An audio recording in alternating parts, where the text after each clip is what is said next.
Welcome to HubShots episode 125, sending SMS from HubSpot and back to basics with personas and targeting. You're listening to APAC's #1 HubSpot-focused podcast, where we discuss HubSpot tips, tricks, features, and strategies to grow your marketing results. We hope you enjoy the podcast as much as HubSpot's CEO Brian Halligan does. Thanks for creating this podcast. It's awesome. I listen to it on the weekends and I really enjoy it. My name is Ian Jacob from Search and Be Found, and with me is my co-host Craig Bailey from XEN Systems. How are you, Craig? Well, missing the Gojima, but glad to be getting back into better health again. Yes, that's right. You don't sound like you're underwater this week. Well, just a bit, but you know, it's all good. I sound worse than I am. I feel you quite look much good. better. Oh, thank you. So onto our inbound thought of the week, Craig. Shout out to Schnubs. On your Schnubs. He had a bit of an issue being found, didn't he? Yeah, that's right. One of those gotchas. Tell us what happened. Oh, you know how WordPress moving over. He'd set his setting to Do not index. block from Google. Do not be found by search engines. Common. I see this in a lot of clients. They go, because they'll go from a staging site. Correct. They push to live. They forget to take off the block from Google. 3 months later, they call me. Oh, we're not in Google. What's going on? I was like, oh, hello. Oh, do you realize you're blocked?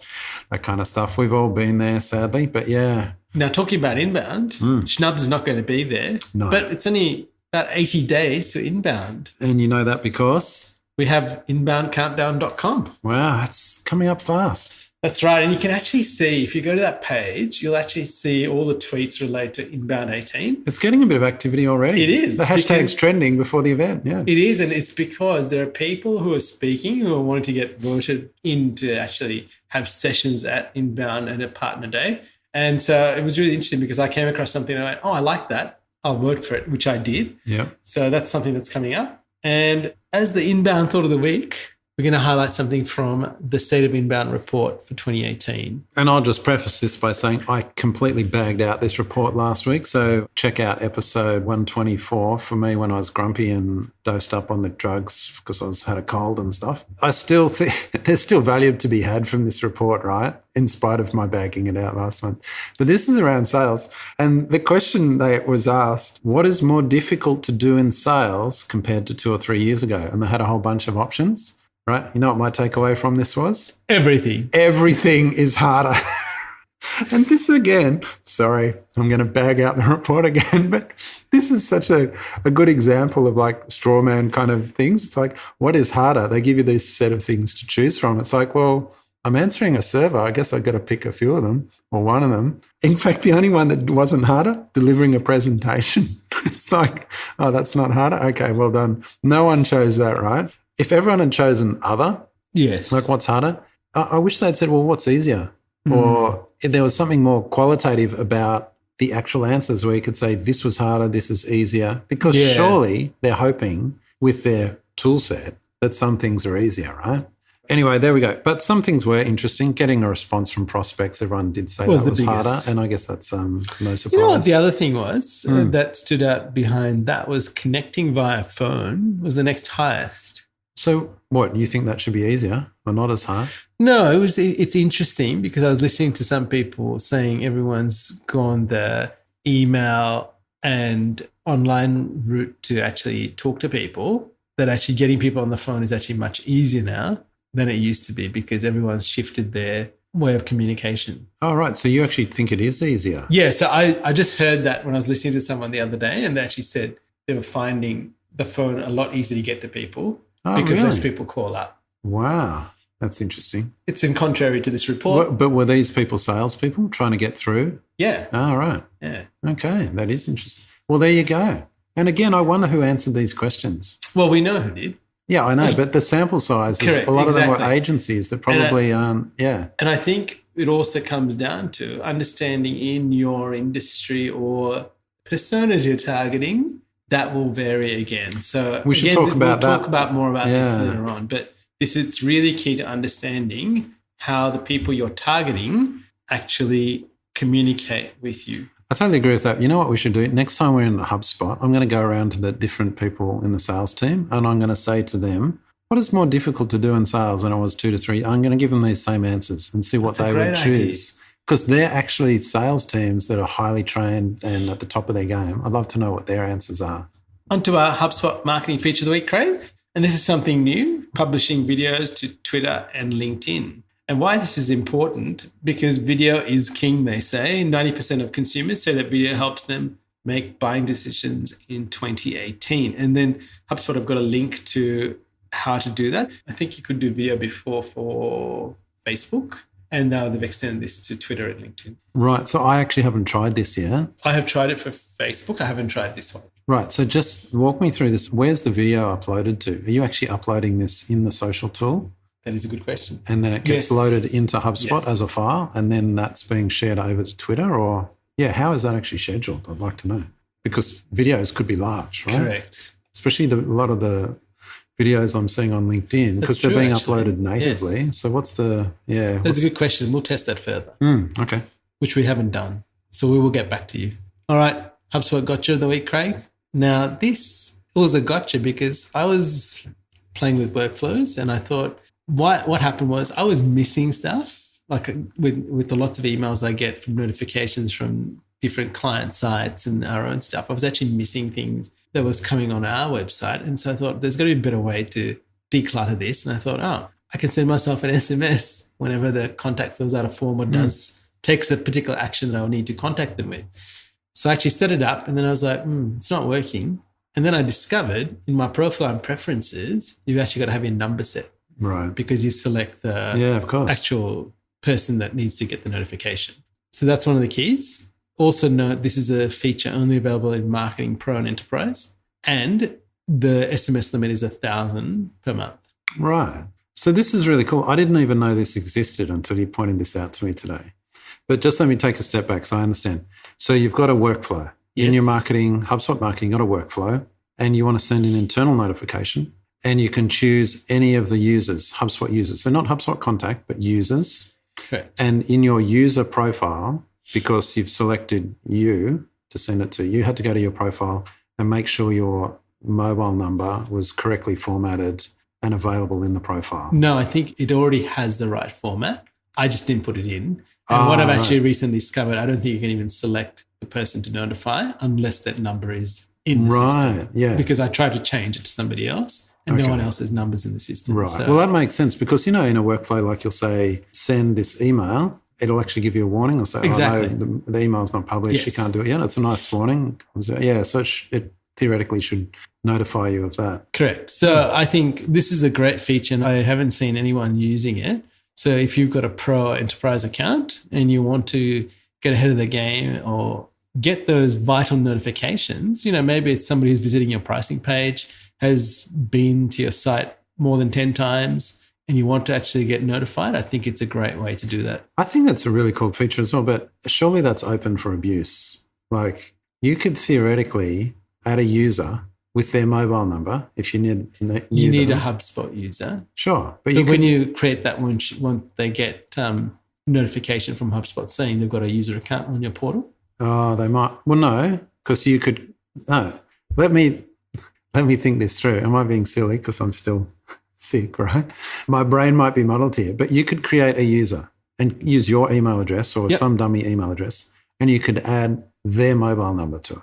And then you could just have an internal workflow that sends them all these notifications. So that could be someone you want to annoy or, play a prank on at HubSpot's expense that can pay for the SMS. But theoretically, you could set up these users as potential high-value prospects and make them the recipient of some, like your internal notification could really just be a marketing message. So there's no opt-out, right? Can they opt out of it? No. It's like you direct message somebody. They can obviously block the number on their phone, but they can't unsubscribe from it or... Yeah, right. Yeah. But we can test it out. Well, we'll test it out on your portal. Yeah, that's test it out on my team. They suddenly start getting SMS messages. No, but look, sorry to go off on that tangent, but I think it's a really cool feature. I can't believe it's in there for free. Yeah, I know. That's what I was really surprised. And I just realized today the limitations of it, which is 1,000 SMS, because they actually say, I think in the knowledge base, just be aware this is 1,000. So, for example, some of our clients have sales teams of 10 people. Yeah. If they get a lot of leads generated through the system and there's these notifications being fired out, you could use that 1,000 pretty quickly. Yeah, right. So think about how you use email notifications and how you use the SMS one. So I would use SMS as more high priority stuff. Yeah. Especially if you've got larger sales teams. With us, it's pretty much me, myself, and I doing sales. So I can fire off everything using those 1,000. Yeah, that's really good. But have a look. It's very important. And I've got a screenshot of what the SMSs I get. And you can even format what actually ends up in those SMS messages, limited to 160 characters. Okay, so another question. You get this SMS. What's if you reply to it? Does that number go back and somehow get correlated back into... No, because this single number, which is a US number, sends me all the notifications. Yeah. So it's just one SMS. So it's like it's a no reply. It's a no reply. It's a notification service. only. Correct. It's not actually a communication with you. Be interesting. We should chat with Samantha Alford, because she obviously does the part where contacting contacts. This is just an internal bit to users, but Samantha Alford's done a lot around the whole SMS piece and integrating in with HubSpot. All right, Craig, on to our marketing tip of the week. And this came about conversations we've had with people this week and really about understanding audiences and targeting. And why we say that is I was speaking to a prospect in a niche that I actually enjoy quite a bit, automotive. And it was really interesting. So they specialize in Mercedes. They're a Mercedes mechanic.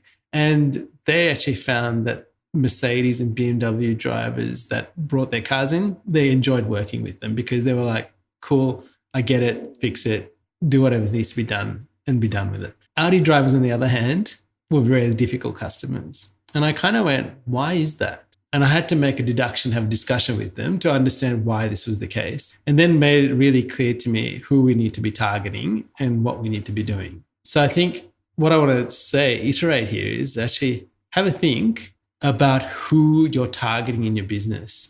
Are they the right kind of people? Are you using the right channels to talk to them? And are you using the right language? Are you talking their language? Are you getting through to what they need to hear? And even down to the point of where I think I said to them, I said, I considered using you because I saw that you serviced a car that was the same model as mine. But prior to that, I would have not even considered you, which is rather interesting. And I thought to myself, and there was a bit of content that which they probably did very randomly, but had a big impact on me. So I thought that was interesting. I think that's a really good reminder. And, well, apologies to any listeners that are Audi drivers, by the way. But I think that's right. You find that with any business, it's like, this isn't a good fit for us. This is. When I hear clients say that, I think that's a great sign. They actually know who they want to speak to. And there's nothing worse when you go into a client, oh, who are your customers? Everyone. Oh, well, who are you targeting? Oh, we'll talk with anyone. It's like, it's a really bad sign. So when people do target down, I think that's right. And before the show, we were chatting about one of our clients. It's quite a large client and they've got massive budgets, like in the millions of dollars for this campaign that they're running. And they'd found that globally they had a prior campaign had been targeting, like they're targeting the wealthy sector because this is for very high-end product, high-end consumer goods, right?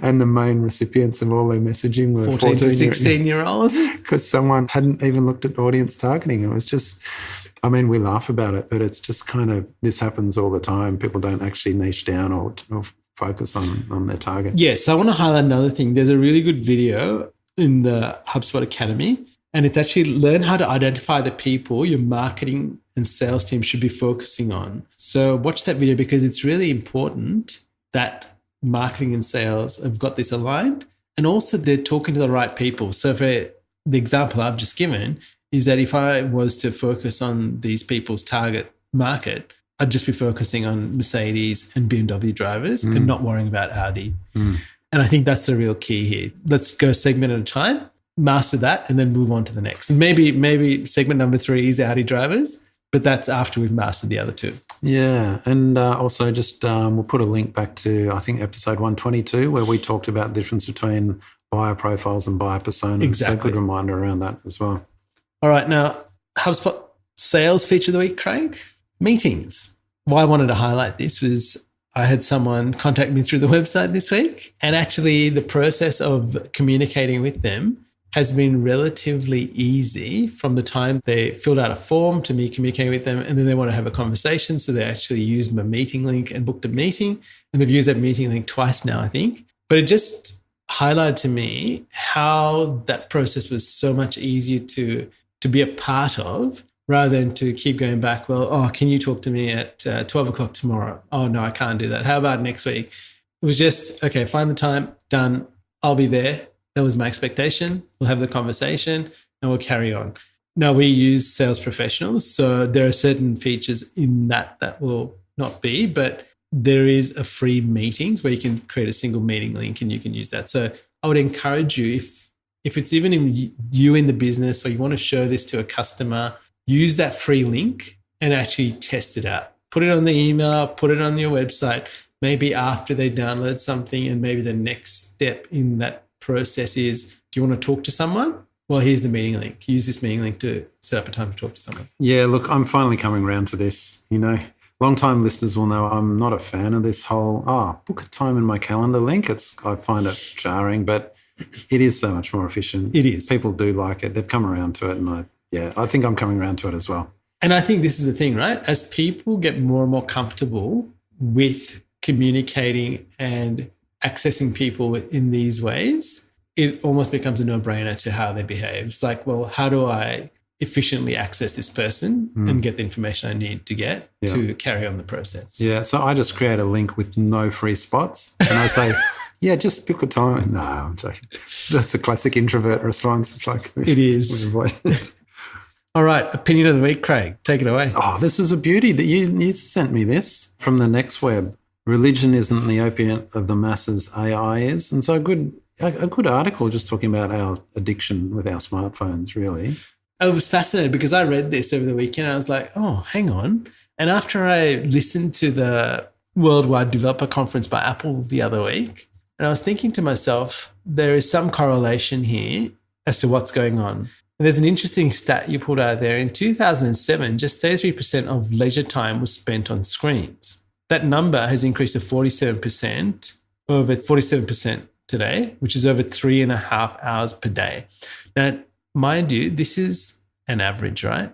If we take 80-20 to this, just imagine most people are spending way over that time on a device at a screen. And why I want to highlight is that Apple, in their recent announcement with the new iOS 12 coming out, is actually to actually help people understand their device usage, app usage, and set limits on stuff. And I can see why. It's just too easy to get drawn in and taken down a hole because it's all too convenient. Like, we'll give you what you need when you need at the right time when you need it. And when you give someone that, what does it do?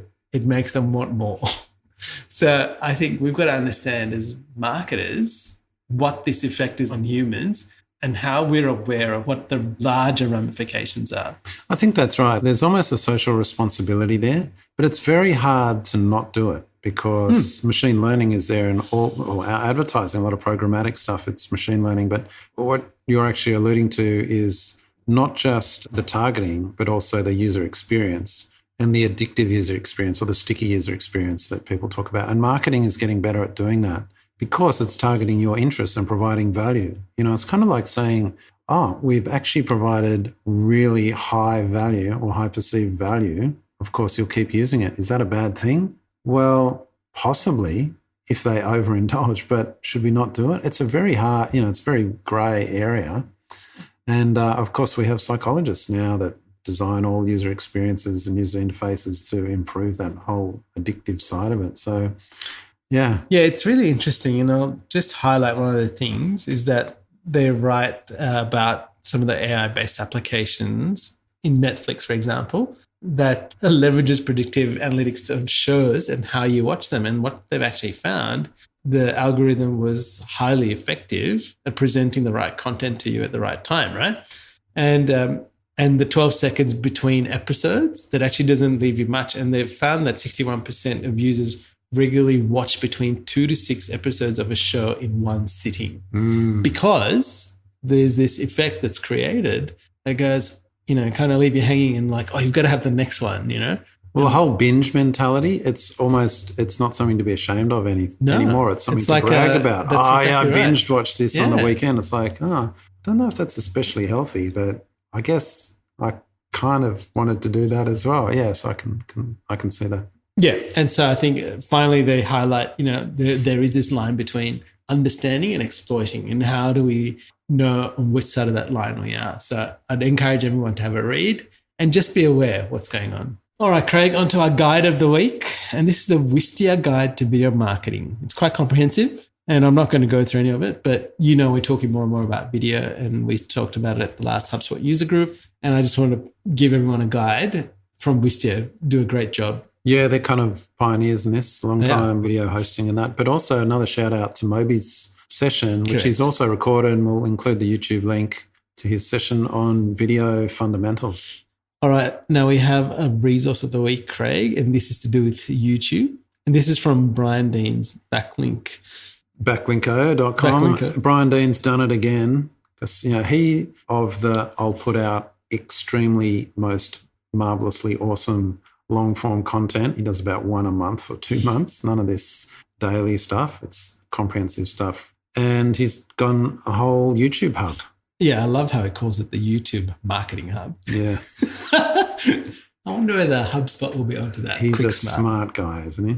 Anyway, you know what? It's beautifully laid out. It's really easy to go through, and it's a great resource, which I'm going to go away and consume. Craig, quote of the week. This is from Henry Ford. I'm keeping in my automotive. I noticed that theme, yes. If everyone is moving forward together, then success takes care of itself.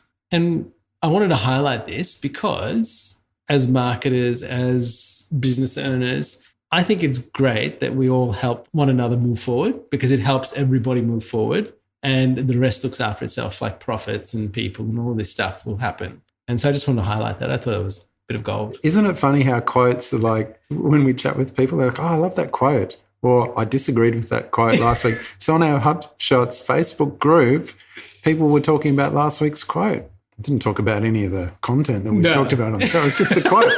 And so with that in mind... You've got a bonus quote of the week. Got a bonus quote of the week. Far away. Okay. And this is actually from that piece of content that we just spoke about, which is the opinion of the week. And it's, maybe the threat of AI isn't robot overlords turning the world into the Matrix, but rather a day when AI has us so effectively hooked on screens that overall human happiness declines. That was from Sasha Eder, who wrote that NextWeb post. And, well, that's a great comment. That's definitely a threat or a what's actually happening now. It's actually a manifestation that's happening right now from AI. Yeah, we are becoming unhappier people due to our addiction to our phones, yeah. All right, Craig, we have a bonus link of the week from Ahrefs, and it's about learning SEO. Yeah, so this is actually I was reminded of this article posted in Traffic Think Tank. They were saying, what's a good article to send to people that are starting in our agency around SEO? And it's like, the Ahrefs Learn SEO article's pretty hard to beat. Yeah. Moz's article is in there as well, and there's a few others, Brian Dean and that. But yeah, this is a good one to get up to speed on SEO. So if you're a marketing manager or you've got a marketing assistant starting, send them a link to this, say get up to speed, and you're off to a good start. All right. And finally, on that note, we'd love if you'd leave us some feedback that helps us improve and reach the right people we're trying to reach. And we'd love you to join our Facebook group, as Craig and myself are in there every day, asking questions and learning new things and helping one another out. Until next time, Craig. Go the extra. Hey there. Thanks for listening to this episode of HubShots.